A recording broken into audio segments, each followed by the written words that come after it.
What is good, brethren? Sturdy Turk here, back at you with another video. I've been doing this lifting thing for about 3 years or so now. I've learned a thing or two. In this video, I'm gonna go over 5 things, right, that I've learned along the way. Things that if you implement them earlier on, they'll aid you in your lifting journey quite a bit. Let's just get right into it. Number 1, focus on form on the big compound lifts. Sounds simple enough, sounds obvious enough, but actually a lot of us do struggle with this, right? You want to impress your boys, you want to look good for the baddies at the gym, right? You want to lift some heavy weight on the squat, bench, and deadlift, the bread and butter of every gym bro's routine, right? Thing is, if you're benching and you're getting that weight up and it requires you to hump the air, flare your elbows, wobble like a fish out of water, and just look like an idiot, it probably isn't worth it. And you're risking injury for literally nothing. At that point, if you're going that far to lift a weight, you're not even lifting the weight. You are in a life or death situation and you just have to survive. That's what that is. Probably not the best way to get your stimulus. Focus on form, right? Keep it consistent, okay? Add a little pause maybe, try and keep your butt on the bench. Use minimal leg drive, or as much leg drive as you want. Just keep your butt on the bench, please. Be smart with it, guys. Don't round your back on the deadlift. Is it worth herniating a disc to hit 405 on deadlift? I don't think it is, all right? Relax. Relax, you'll get there. Okay, you'll get there. Hopefully not in a fucking wheelchair, right? That's the ideal thing. Just focus on form. The progress will come over time. You'll be Gucci. All right. So, number 2, okay? And this actually builds off number 1. That is progressive overload. What is it? And how many ways can you do it? Because there are a lot of ways to skin a cat, and progressive overload is no different, okay? So progressive overload, I'm sure you already know what it is. We all do, but I'll just go over it right now. Is essentially you progress the load. Yeah, there you go. You progress the load, the weight on the bar. Simple as that. Over time, right? So when you get in the gym, the weights that you lift are not going to be the same weights you lift, months later down the line, hopefully, because you keep adding weight to the bar. But that eventually runs dry. Adding weight to the bar becomes a very stale module for progression. What you can do then is implement different forms of progressive overload. One of those is the +1 method, where essentially you take a given weight that you do for a certain amount of reps, and instead of adding weight to the bar, you increase the reps first, right? So you take, say, if you on the bench press, let's say, you do 185 pounds and you can only do it for 2 reps. Instead of taking that to 190 pounds for 2 reps, take it for 185 for 3 reps, 4 reps, 5 reps, 6 reps, however many reps you want to go for. That is a very, very potent method of progressive overload, and especially for bodybuilding, it is a very effective way of putting on size because you're increasing tonnage. Now, this goes into double progression, which is a method of progression that I personally use and everyone should be using. Honestly, it's a very simple and easy way to make some serious freaking gains.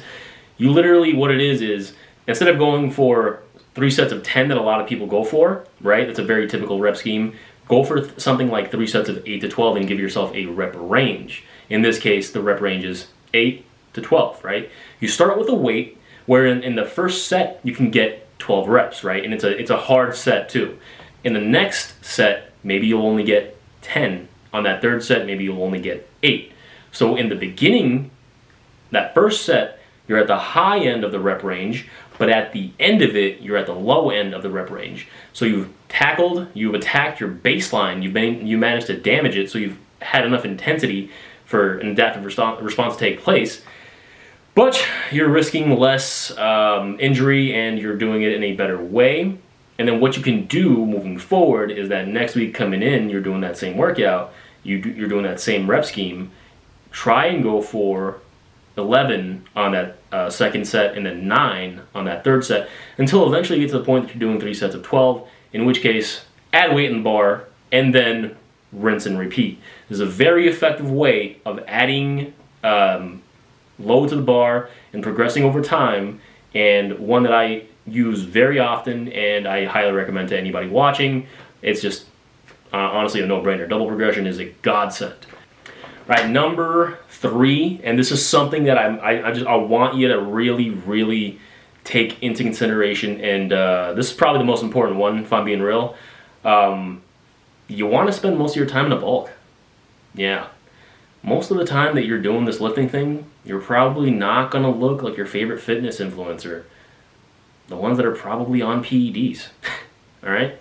You're not going to be 10% body fat going in the gym and making good gains. Alright? You're not going to do that. It's just not a thing. You want to spend most of your time in that higher body fat threshold, say 15 to 20%, because when you're at that threshold, that's where most people are feeling the best. That's where your recovery is really good, your volume tolerance is really good, and you're able to continue getting good quality workouts in without actually like getting beaten into the ground.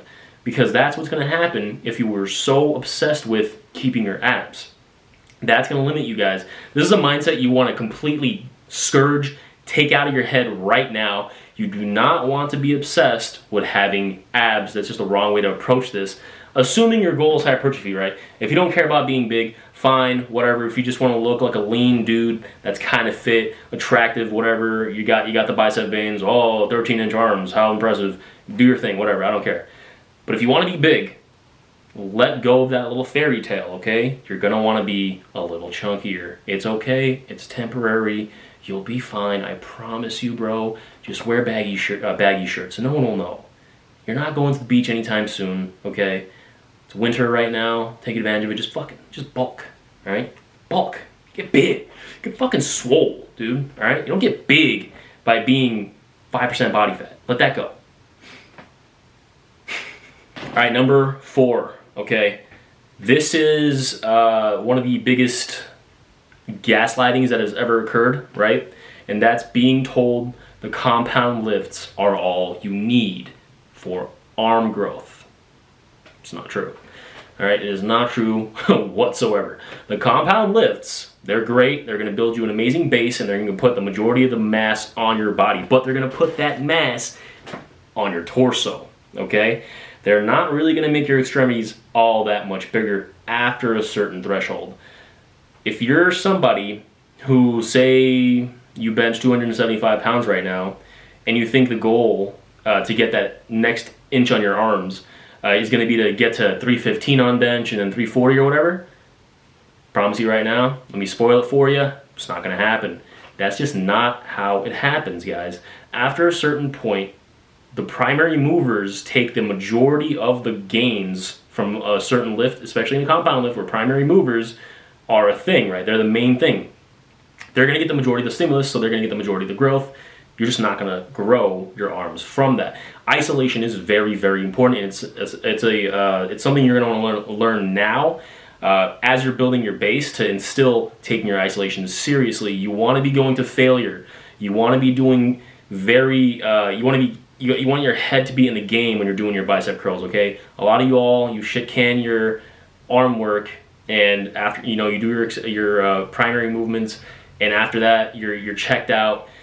You're fatigued. Your efforts kind of like whatever. You don't care. You're just going through the motions. You don't want to do that. You're shooting yourself in the foot because eventually what's going to happen is you're going to have a very strong, developed trunk, torso, right? But your arms are going to look like pipe cleaners, and you're going to look like a fridge, okay? So not a very appealing aesthetic. Nobody wants to look like that. Nobody wants pipe cleaner arms. Take your isolation seriously, guys. Promise you, save yourself the hassle. You don't want to catch up later down the line, okay? All right, number 5, okay? This is something that's very important, especially for your mindset, to instill in you now. There is no such thing as a natural limit. Now, on this platform, there's a prevailing mindset, prevailing myth that after 3 years of lifting, you're essentially making no more progress, and you're in the gym just fighting for ounces, just minute little morsels of lean mass. There's nothing really left on the table for you to get now. It's not true whatsoever. I'm 3 years in, and I'm still making consistent PRs in the gym. I'm progressing week to week. I'm getting bigger. It's not a problem for me. I'm telling you, the natural limit is not a thing. And even if it is a thing, right? Even if the natural limit exists, you're nowhere near it after 3 years of lifting. I don't know where that idea came from. I keep seeing it talked about. I keep hearing it talked about and seeing it talked about. It's dumb. It isn't a thing.